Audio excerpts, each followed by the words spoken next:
Tandaan mo yung sinabi sa'yo ng OB-GYN, ha? Kasama na lang ulit kita sa next check-up mo. Salamat, Lorna. Ayun na nga siya, oh. Ayun na yung baby. Ashley, boy na yung bata sa tiyan mo. Ano na ako niyan, Lorna? Ano nang gagawin ko?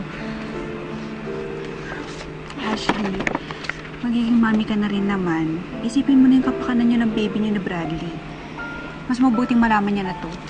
Alam mo namang hindi ko pwedeng sabihin sa kanya to, di ba? Eh bakit hindi? Eh hindi naman nabuo yung bata ng ikaw lang. Dalawa kayo. Lorna, ayokong madamay ang pamilya ko dito. Eh, imposibleng hindi. Kahit na. Siguro, harapin ko na lang yan mag-isa. Hindi mo naman kailangan gawin pa yun eh. May kasama ka sa responsibilidad na yan. Kailangan na malaman to ni Bradley. Maawa ka naman na sa bata.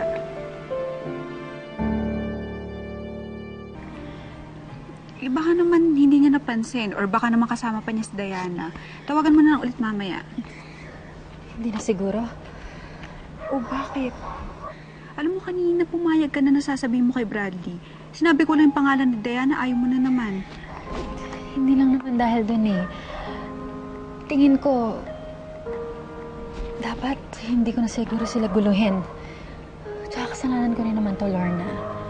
Kaya harapin ko na lang to talaga mag-isa. Ashley, wag mo sarilinin yan. Paano ka na lang yan?